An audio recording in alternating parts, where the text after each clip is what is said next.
যে কোনো election fight দেওয়ার জন্য আমরা আমাদের জায়গা থেকে আমাদের সামর্থ্যের মধ্যে থেকে যথেষ্ট থাকবো। ইলেকশন শেষ হয়ে গেলে নেতাদেরকে আর খুঁজে পাওয়া যেত না। গণমানুষের ব্যথাটা যদি আমরা না বুঝি, কথাটা যদি না শুনি, তাহলে গণমানুষের জন্য কাজ করা সম্ভব না। যে যে এলাকার নেতা হতে চায় তাকে ওই এলাকায় বেশি সময় দিতে হবে। আমরা মনে করি একটা রাজনৈতিক দলের সবচেয়ে গুরুত্বপূর্ণ কাজ হচ্ছে এই রাজনৈতিক দলটি যাদের নিয়ে রাজনীতি করে তাদের কাছে যাওয়া, তারা এই রাজনৈতিক দলটির কাছে কি চায় সেটি জানা, তারা বাংলাদেশে এই নতুন বাংলাদেশে তারা কি প্রত্যাশা করে সেটি জানা, তাদের জায়গা থেকে এতদিন ধরে তারা কি অসুবিধাগুলো ফেস করেছে, কি দুর্ভোগের মধ্যে দিয়ে গিয়েছে, এই জিনিসগুলো জানা।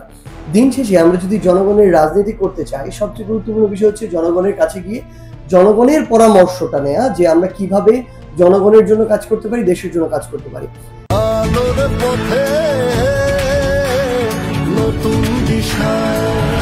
সেই জায়গা থেকে আমরা আমাদের টিম খুব দ্রুত এই বিষয়গুলো নিয়ে কাজ শুরু করব। বাংলাদেশের প্রত্যেকটি জেলা উপজেলা আমাদের টিম চলে যাবে। আমরা এই কথাগুলো শুনতে চাই এবং সেই অনুযায়ী আমাদের কর্ম পরিকল্পনা সাজাতে চাই।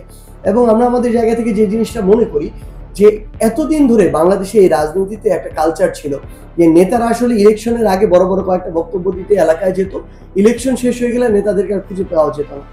আমরা আমাদের জায়গা থেকে মনে করি এই যে একটা নির্দিষ্ট ঢাকা কেন্দ্রিক নেতাদের বসবাস, খালি নির্বাচনের সময় প্রয়োজন এলাকায় যাওয়া, এই ধারা থেকে বের হয়ে আসতে হবে। যে যে এলাকার নেতা হতে চায় তাকে ওই এলাকায় বেশি সময় দিতে হবে। এটাই হওয়া উচিত আমাদের জায়গা থেকে আমাদের পলিসি। কারণ দিন শেষে গণমানুষের ব্যথাটা যদি আমরা না বুঝি, কথাটা যদি না শুনি, তাহলে গণমানুষের জন্য কাজ করা সম্ভব না।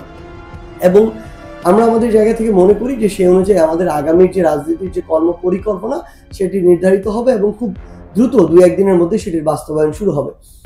আমাদের জায়গা থেকে কোনো একটি নির্দিষ্ট রাজনৈতিক দলের সাথে মিলিত হয়ে রাজনীতি করা বা নির্বাচন করা, এরকম পর্যন্ত আমরা এখন পর্যন্ত কোনো পরিকল্পনাই করিনি। আমরা আমাদের জায়গা থেকে মনে করি যে আমরা আগে আমাদের জায়গা থেকে আমাদের সর্বোচ্চ চেষ্টাটুকু করব। আমরা যেহেতু পুরো বাংলাদেশে গেড়ে বসা হাসিনার রেজিমের পতন ঘটাতে পেরেছি, আমরা ঐক্যবদ্ধভাবে আমরা আমাদের জায়গা থেকে বিশ্বাস করি যে আমরা 300টি আসনে আমাদের জায়গা থেকে কাজ করতে পারবো। তো সেই জায়গা থেকে এখন আমাদের কাজ হচ্ছে মানুষের কাছে যাওয়া, 300টি আসনে যাওয়া, এবং যাওয়ার পরে আমাদের জায়গা থেকে ইলেকশনের পূর্বে এটা আসলে নির্ধারণ হবে যে আমরা কোন পদ্ধতিতে ইলেকশনটি করব। কিন্তু আমরা আমাদের জায়গা থেকে মনে করি যে এই তরুণ প্রজন্ম ওই নেতৃত্ব আছে যে আমরা অন্তত 300টি আসনে প্রতিনিধিত্ব করার জন্য 300 জন মানুষ পাবো। এবং আমরা আমাদের জায়গা থেকে মনে করি যে একবার ধরেন আমি কয়েক জায়গায় পেলাম, এটাই তো সবকিছু শেষ না। এই পথ চলা তো মাত্র শুরু। আমরা মনে করি এই পথ চলা যুগের পর যুগের। সো আমরা আমাদের জায়গা থেকে সেই পথ চলায় চলতে প্রস্তুত। এবং আমরা আমাদের জায়গা থেকে মনে করি আমরা আমাদের জায়গা থেকে যদি সৎ থাকি, আমাদের ওই দেশপ্রেমটুকু থাকে, আমরা যদি আমাদের ন্যায় নীতির পথে অটল থাকি, তাহলে আমরা সামগ্রিকভাবে শুধু এই ইলেকশন নয়, যে কোনো ইলেকশন ফাইট দেওয়ার জন্য আমরা আমাদের জায়গা থেকে আমাদের সামর্থ্যের মধ্যে থেকে যথেষ্ট থাকবো। এবং আরেকটি বিষয় সেটি হচ্ছে যে বিগত 53-54 বছরে বাংলাদেশের গতানুগতিক যে আমরা রাজনীতি দেখেছি, সত্যি কথা এটাই যে এই রাজনীতি কিন্তু মানুষকে অনেক কথা শুনিয়েছে, অনেক কথার ফুলঝুরি আমরা আমাদের জায়গা থেকে শুনেছি, অনেক আশা দেখিয়েছে, কিন্তু দিন শেষে আসলে এগুলোর বাস্তবায়ন আমরা সেভাবে দেখতে পাইনি। তো আমরা আমাদের জায়গা থেকে এই যে তরুণ প্রজন্ম না, আমরা সবচেয়ে বড় যে বিষয়টা, আমরা এই সমস্যাগুলো ফেস করে এখানে উঠে আসা, সেই জনগণের পালসটা বুঝে ওই অভ্যুত্থানের প্রত্যেকটা দিন কর্মসূচি দেওয়ার কাজটা করেছি। আমরা আমাদের জায়গা থেকে মনে করি এই তরুণ প্রজন্ম যারা এখন পর্যন্ত আমি আমার জায়গা থেকে নেতৃত্বে দেখছি, আমি মনে করি বাংলাদেশের জন্য বিশাল একটা অ্যাসেট। এই আমার সেন্ট্রাল কমিটিতে আমি যাদেরকে দেখতে পাচ্ছি, বাংলাদেশের অন্যান্য রাজনৈতিক দলগুলো যখন সৃষ্টি হয়েছে 1-2-3 জন ফেসকে সামনে রেখে সৃষ্টি হয়েছে, কিন্তু আমার এখানে অন্তত এরকম কোয়ালিটি সম্পন্ন শতাধিক মানুষ আছে যারা ধীরে ধীরে বাংলাদেশে অন্তত এই 1 বছরের মধ্যে বাংলাদেশের মানুষের সামনে আসবে। এবং আমরা মনে করি এই মানুষগুলো বাংলাদেশের নেতৃত্বের হালটি ধরবে।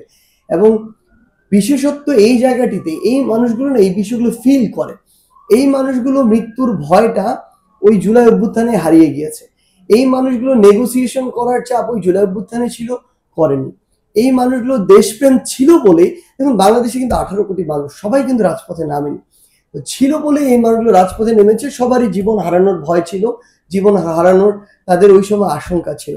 সো আমরা আমাদের জায়গা থেকে মনে করি যাদের নেতৃত্বে আজকের এই নতুন রাজনৈতিক দল, তারাই প্রাথমিক পরীক্ষাগুলো উতরে এসেছে। আগামীতে এই মানুষগুলো আমরা বিশ্বাস করি জনগণের যে পরীক্ষা সেটিতেও উতরে যাবে। যদি কোনো কারণে তারা কোনো জায়গা দিয়ে বাধাগ্রস্ত হয় কিংবা উতরাতে না পারে, আমরাই আমাদের জায়গা থেকে গণতান্ত্রিক প্রক্রিয়ায় ওই মানুষটিকে বলবো যে আপনার এই জায়গায় সীমাবদ্ধতা রয়েছে, হয় এই জায়গায় কাজ করুন, না হলে আপনাকে পিছিয়ে যেতে হবে, যোগ্য মানুষটিকে জায়গা ছেড়ে দিতে হবে। আমরা মনে করি আমাদের এই মানসিকতা, চিন্তাধারা, সাহসিকতা, ন্যায় নীতির উপরে চলার যে একটা দৃঢ়তা এবং দিন শেষে দেশপ্রেম, এটাই আমাদেরকে আগামীর বাংলাদেশের রাজনীতিতে আমাদেরকে জনগণের জন্য কাজ করার জন্য যে প্রয়াস, সেই প্রয়াসের সামনে এগিয়ে নিয়ে যেতে পারবে